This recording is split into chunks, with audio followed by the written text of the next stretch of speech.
Hello viewers, मैं advocate आकांक्षा गुप्ता आज आप लोगों के सामने फिर से उपस्थित हुई हूँ क्योंकि मुझे ये जो इस समय ममता बनर्जी का चल रहा है ना, ईडी वर्सेस दीदी। मीडिया, हमारी इंडियन मीडिया ने नाम दिया है इसको ईडी वर्सेस दीदी। मुझे बहुत अच्छा लगा, तो इसके बारे में मुझे लगा कि मैं आप लोगों के साथ थोड़ी चर्चा करूँ।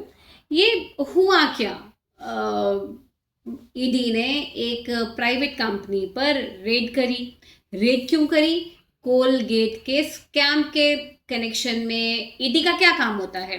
ईडी एनफोर्समेंट डायरेक्टोरेट का काम होता है कि ब्लैक मनी का पूरा मनी ट्रेल को कैच करना, कि जहां भी आपके मनी लॉन्ड्रिंग हो रही है उसको कैच करना। मनी लॉन्ड्रिंग हमारे देश में बहुत होती है। लोग अपना काला पैसा फॉरेन कंपनीज की, शेल कंपनीज के थ्रू हमारे कंट्री में लाते हैं और उसको नंबर 2 को नंबर 1 बनाते हैं, जो कि हमारी इकोनॉमी के लिए बहुत ही घातक है। तो इसकी जांच करने ईडी कोलकाता पहुंची थी, आईपैक कंपनी के दफ्तर पर और उसके मालिक के घर पर छापा मारने। लेकिन हुआ क्या? इसमें एक बहुत बड़ा ट्विस्ट आया तब जबकि वेस्ट बंगाल की मुख्यमंत्री ममता बनर्जी स्वयं अपने आला अफसरों के साथ उस रेड में दखलंदाजी करने पहुंच गई।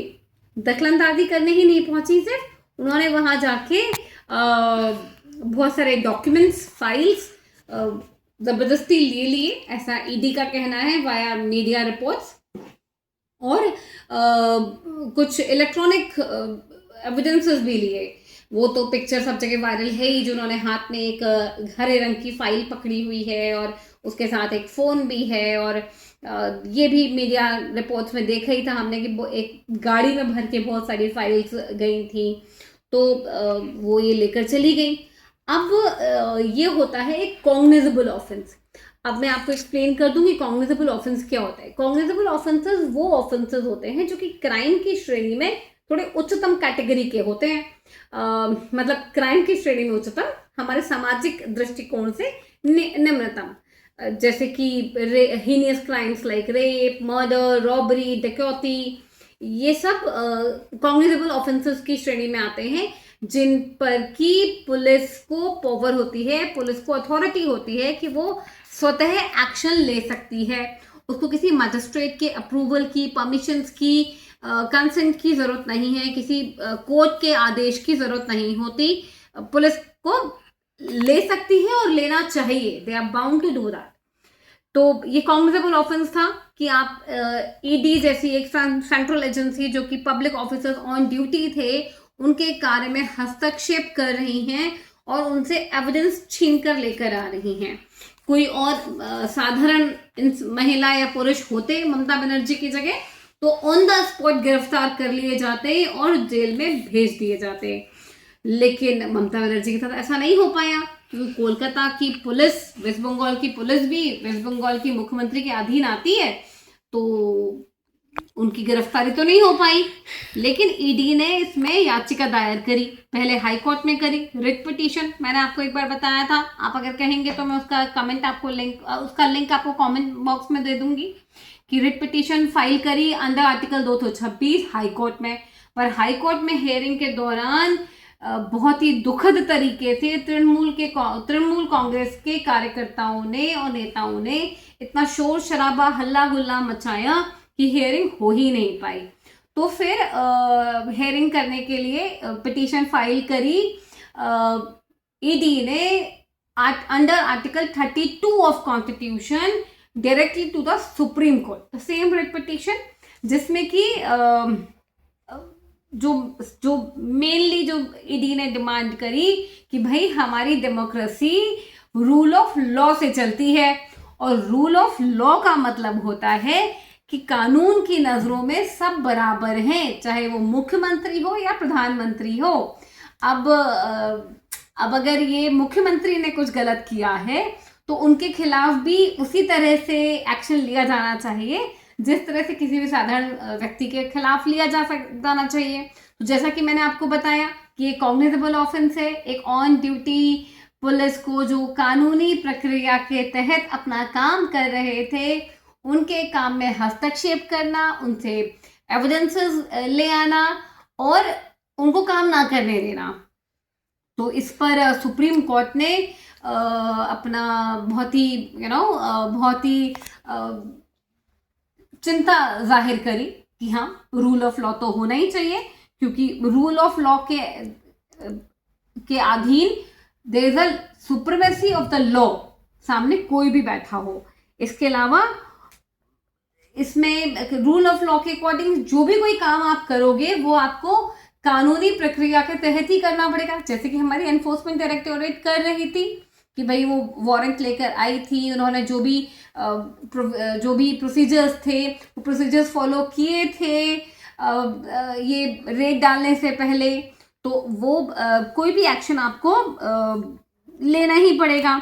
और इक्वलिटी बिफोर लॉ, कि भाई किसी के साथ, ये आर्टिकल 21 में है हमारे कॉन्स्टिट्यूशन के, कि आप किसी के भी किसी भी इंसान में, किसी भी सिटीजन ऑफ द इंडिया में कोई भी किसी तरह का भेदभाव नहीं कर सकते हो उसके स्टेटस के हिसाब से, उसके किसी भी और कास्ट, क्रीड, सेक्स के बेसिस पर कोई भेदभाव, कोई इनइक्वालिटी नहीं कर सकते।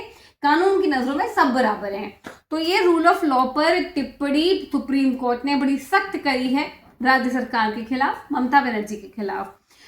सुप्रीम कोर्ट ने ये भी आदेश दिया है पुलिस को कि वो एफआईआर दर्ज करे, कि वो जो एफआईआर उन्होंने दर्ज करी है ईडी ऑफिसर्स के खिलाफ उसको तुरंत क्वैश करें, क्योंकि उसकी तो कोई मान्यता है ही नहीं। ईडी के ऑफिसर्स तो अपना काम कर रहे थे अपने प्रोसेस के थ्रू, तो वो भी सख्त उन्होंने आदेश दिए हैं।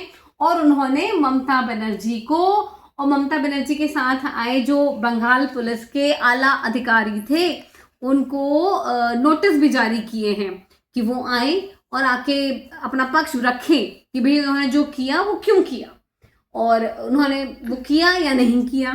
तो ये हेयरिंग 3 फरवरी को है। अब पब्लिक डोमेन में क्या नहीं है, पब्लिक डोमेन में नहीं है बताया है कि ईडी ने जो पिटीशन फाइल करी उस पिटीशन में उन्होंने वो पिटीशन उन्होंने कौन कौन से सेक्शंस के तहत फाइल करी है।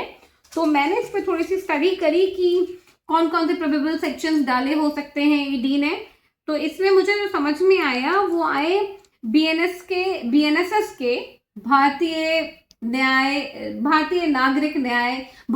न्याय सुरक्षा संहिता के जो सेक्शन मुझे समझ में आए वो थे सेक्शन 173, सेक्शन 175, सेक्शन 196, सेक्शन 215 और सेक्शन 223, जिसमें कि पुलिस को ये आदेश दिया जाए कि एफआईआर लॉन्च की जाए ऑफेंडर्स के अगेंस्ट। ऑफेंडर कौन है? यहाँ ऑफेंडर है मुख्यमंत्री और उनकी राज्य की पुलिस के आला officer, top officials of the police commissioners and above of West Bengal state. अच्छा, और ये क्या है कि भाई पुलिस की ड्यूटी है कि कॉग्निजेबल ऑफेंस होने, कोई भी कॉग्निजेबल ऑफेंस होने से रोकेगी, तो वो भी धारा ईडी ने लगाई हो सकती है। और इसमें उन्होंने 215 जो कि धारा है, जो कि सेक्शन है जुडिशियल इंटरफेरेंस के लिए, वो भी इसमें लगाई हो सकती है। एंड इसके अलावा बीएनएस के जो सेक्शंस लगाए हो सकते हैं वो हैं सेक्शन 221, सेक्शन 222, सेक्शन 223 और section 238 of BNS and section 239 intellectual omission to give info by public servants. तो ये सारी धाराएं उस पिटीशन में हो सकती हैं जो कि अभी पब्लिक डोमेन में नहीं है। मैं चेक करूंगी जब भी पब्लिक डोमेन में पब्लिश की जाएगी कि मेरे सेक्शंस कितने सही थे और मेरे सेक्शंस की भविष्यवाणी कितनी सही थी, और आप लोगों के साथ उसके बारे में भी शेयर करूंगी। और बाकी मेरी नज़र बनी रहेगी 3 फरवरी 2026 की हेयरिंग पर कि क्या होता है उस दिन, क्योंकि गाज तो गिरेगी ममता बनर्जी पर। उन्होंने काम ही ऐसा किया है कि अब तो इस बार तो ऊंट पहाड़ के नीचे आएगा। तो stay tune with me till 3 February 2026। अभी के लिए thank you, bye bye, good night, thank you.